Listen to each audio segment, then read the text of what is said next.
Good, beautiful Sunday afternoon. My name is John. I am your host. Welcome to episode 7 of A Dog's Life.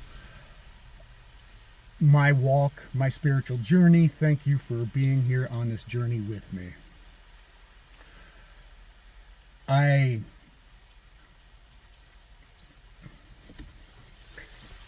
I I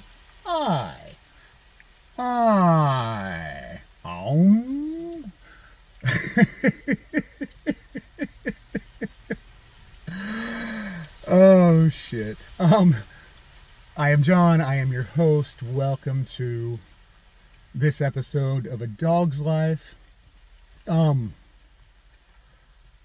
think I want to start off today by talking about ego. And by ego, I don't mean somebody that struts around or something like that.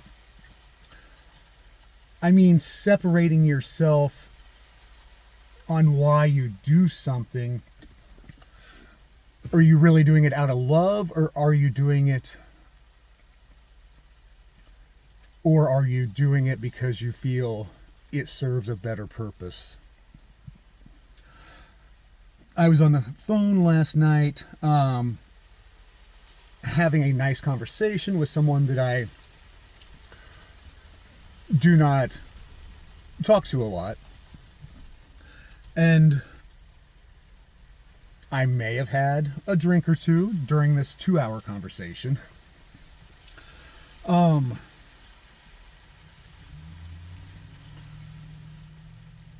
When I got up this morning and I started my day, and I'm playing that conversation back in my head, I was really disappointed in myself because I realized that I had spoke gossip last night. I had shared someone else's business for no other reason than I wanted to share it. That it made me feel important to have this piece of knowledge that was not mine to share. I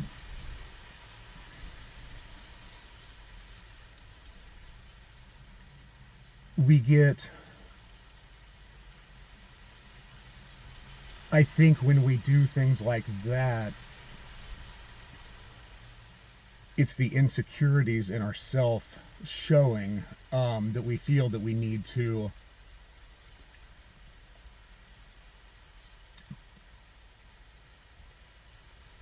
that we need to do something like that. That was not my place to share.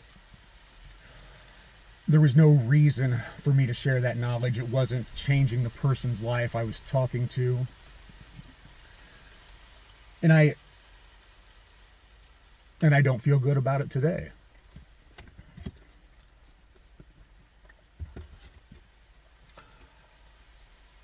I just had an enjoyable lunch with my parents. They were having a homecoming at their church. I went out.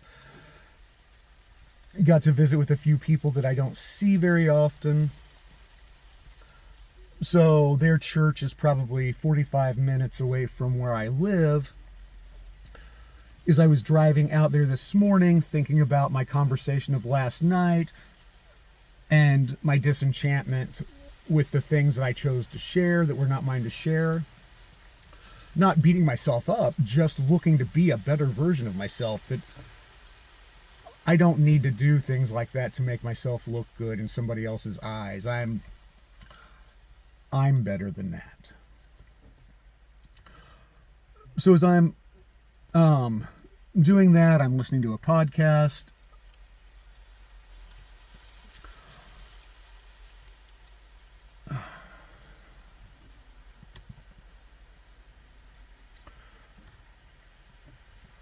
For some reason, it hit me.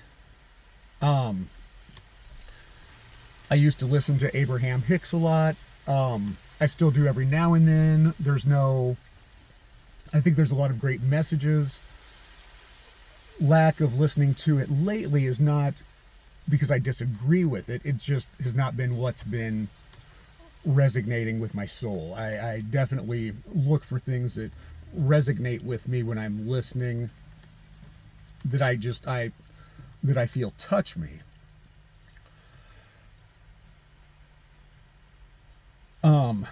But Abraham Hicks talks a lot about your vortex. That's where I was going with that. I almost forgot. Now I got it.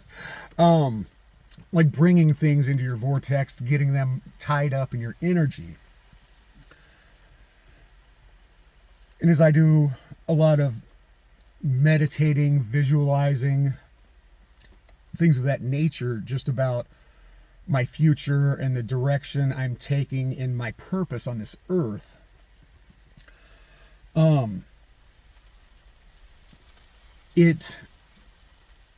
it hit me like a ton of bricks today. One of the things that I have been envisioning and bringing into my vortex, I wasn't doing it out of love. I was focusing on it and trying to bring it into my vortex almost as an I told you so to the other person. I wanted them to see that I could achieve this thing, that I could do this thing, and that I did not realize how much negative energy I was bringing into my life, into my vortex, just bringing into my soul, because I kept visualizing this act and doing this thing, all because my ego wanted to be able to do that. That's not giving out of love. And it felt good to realize that, to realize what I had been doing and to let that go. Man, sometimes we do not understand the things that we're holding on to from our past. It was from my feeling unworthy that I was desiring to do this. It was because I don't feel my worth in this person's presence. So here I am envisioning this act because it's like I told you so or something like that. And sometimes we wonder why things aren't panning out the way that we had envisioned them to pan out and things like that. We have to step back and just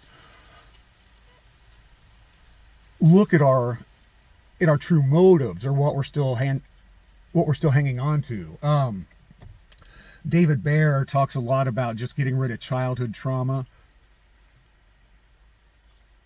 and I love that. I think we do carry it into adulthood all the time. And by trauma, I just don't mean something physically happening to you.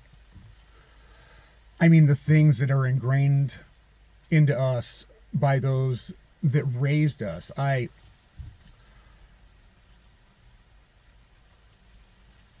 Getting rid of their vision of what our lives should be and just moving on to our own vision and what we feel led to be. And I'm not looking back, realizing I've spent the last few months visualizing this situation. I'm thankful it didn't happen, because had I not had the epiphany before it happened that I was doing it for the wrong reasons, I would have just been setting myself another step back in my spiritual journey.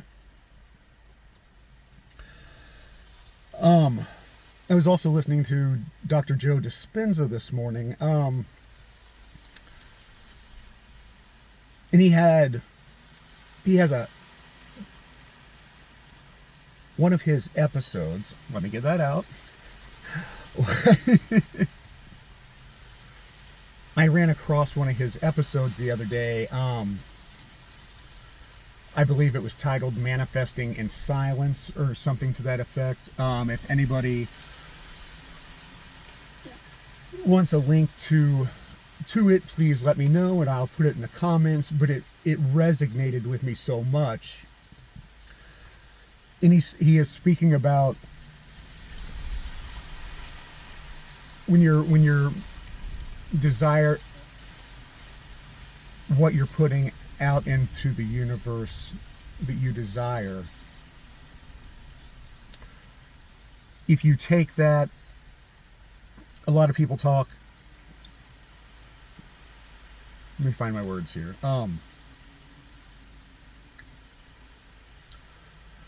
There are a lot of motivational speakers out there who will say, you know, you've got to put it out there to the universe, what you're searching for, and you have to take the positive steps to get there.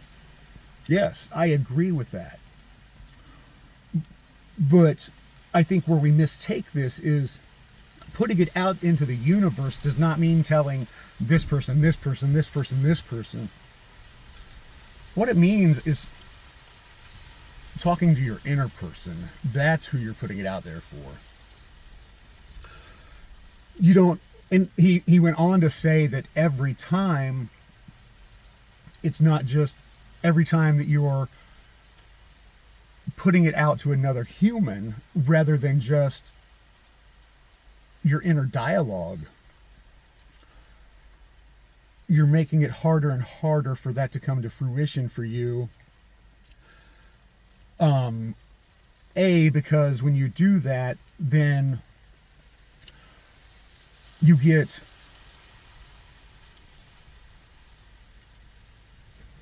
when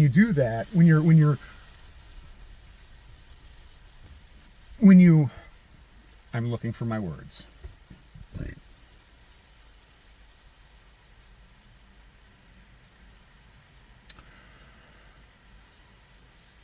When you're sharing things like that with people rather than with your inner soul, you're getting your shot of dopamine, your shot of oxytocin. You're getting your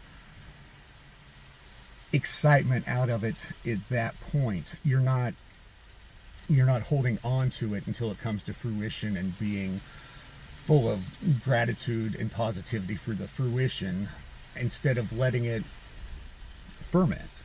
Just like alcohol, you've got to let it come to fruition first. That's your bond with your energy. You have to let that do its thing, because when you go out and you tell this person or that person or this person, all you're doing is getting your hit of oxytocin, your love vibe, whatever.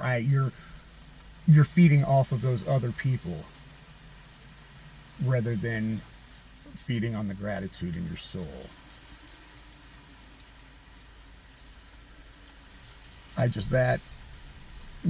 I ran into that within probably the last 7 days. I've listened to it a couple times now, and it really, really, really resonated with me.